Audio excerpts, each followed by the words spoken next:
Hey guys, I'm at Ulta. I'm finding hair tools. The cords are cut, but those are an easy fix. We have a straightener too.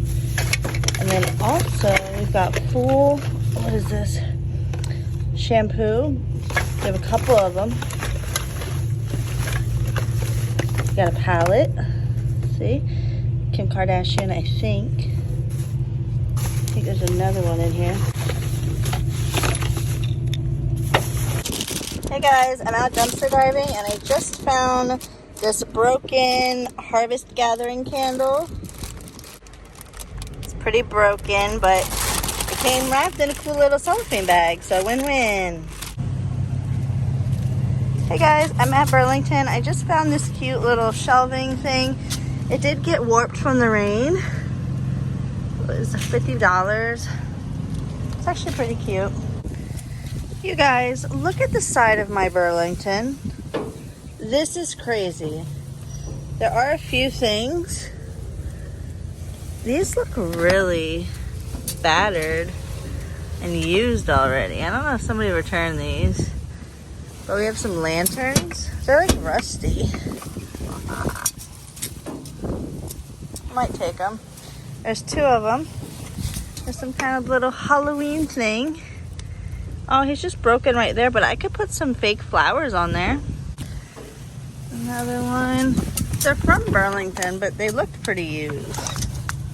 And then a stool back here, but it's missing a leg, and they did mark on it, unfortunately. Okay, so I've been getting a lot of questions about how I sanitize the makeup that I save from dumpster diving, so I'm going to show you real quick.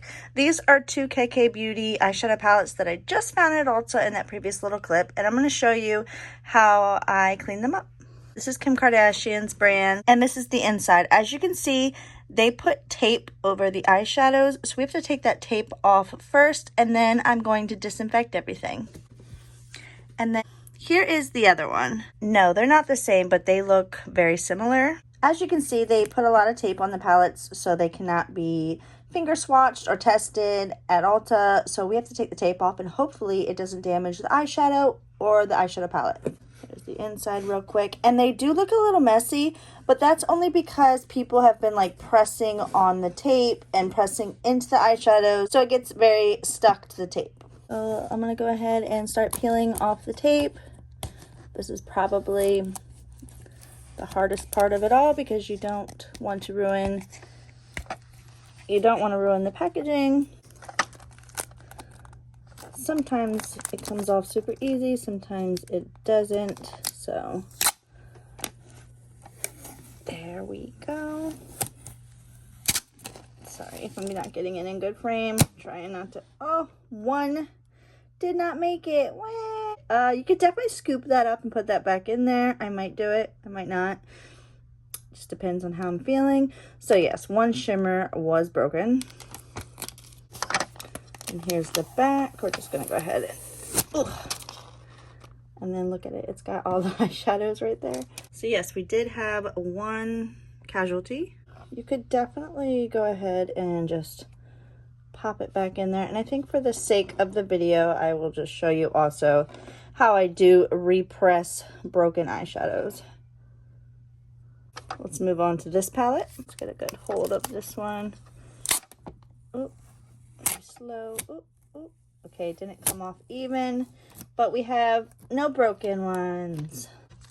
And I must say, these look so much prettier without the tape on them. So here's both palettes. They actually are very pretty. I'm liking this one a lot more. I'm just going to show you how I disinfect the eyeshadows that I save. So first you're going to need rubbing alcohol. I use 70%. You can use higher if you like, but I use 70, and I just put it in a little spray bottle. And then I'm going to go ahead and just spray the eyeshadows. I spray them pretty generous. I spray a lot. I don't really care. It dries, so it's not that big of a deal. And then I'm going to take cotton swabs. You can use paper towels, whatever you want. And I'm going to go ahead and I'm going to press it into the eyeshadow and just kind of scrape off the first layer. You can do this as many times as you feel necessary, But because I'm pretty sure this hasn't been really played with, I'm not going to go crazy. But yes, you basically want to scratch away a few layers. So that's what I'll do. I'll just go to each color and press very firmly and scrape off a few layers. So I'm going to do that real quick. So I went ahead and I scraped off all the eyeshadows. I'm going to go ahead and spray it a couple more times. And I'm just going to let it dry now because rubbing alcohol dries really quickly. And as you can see, it's kind of like absorbing just right there. It's going to help seep through to the bottom of the powder and sanitize it. So, and it doesn't affect the eyeshadows at all. Moving on to the next palette, so we're going to do the same thing. I'm just going to spray it with rubbing alcohol and then scrub away at the first layer, second layer, third layer, whatever you're more comfortable with. And then you're just going to spray it again and let it dry. But now I'm going to show you how I repress eyeshadows. It's the same steps basically, so just watch. I'm going to go ahead and take the rubbing alcohol. You can spray it, but sometimes that kind of makes it fly everywhere, so you could do a few drops.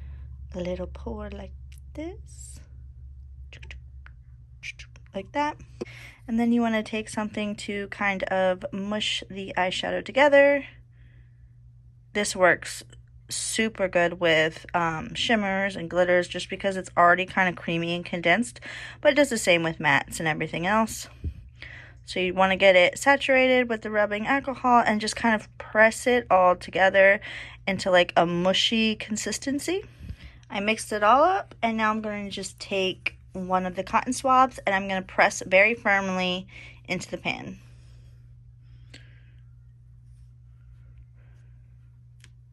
You want to use something about the size of the pan. Sometimes quarters work perfectly, but I don't have one on me right now, so I'm just going to press really firmly with my fingers. Oh, is this the same size? That might, no, it's not the same size. Get it in there and press really firmly down on the eyeshadow, and there you go. It's not going to be the prettiest thing in the world. If you get it even, yes it will, but because these have little holes in them, it's giving off a little hole. You can smooth it out with your finger, and it's really packed in there firmly. And now you're just going to let it dry. This one you're going to want to let dry for a little bit longer because you really did saturate the eyeshadow. So I'm going to leave it open probably all afternoon, and then it should be good to go. So that's how I repress and disinfect, sanitize my eyeshadows. You can do this bronzers, highlighters, anything in powder form. So this is a really cool trick as well. You know, sometimes these eyeshadow palettes can get really dirty from the eyeshadow. There'll be eyeshadow just everywhere, all over the plastic, cardboard, whatever it is. Here's a little hack.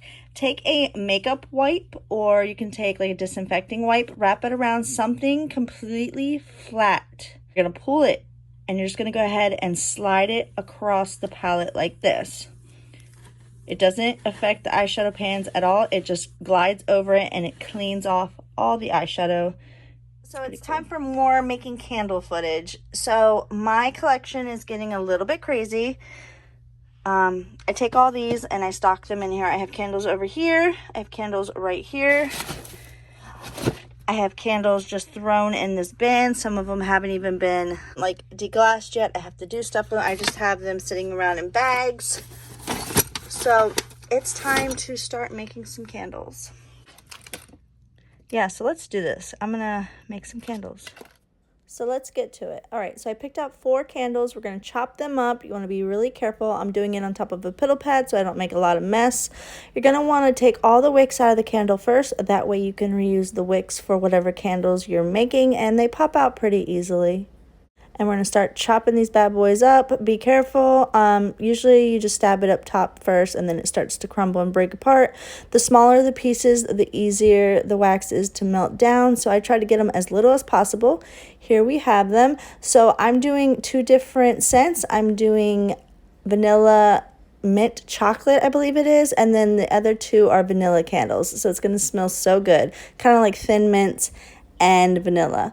So you're going to go ahead and put everything into a big Ziploc bag. Make sure it's very sturdy, a thicker one, and go ahead and zip tie it at the top when you're done filling it up. And oh my God, this smells so good.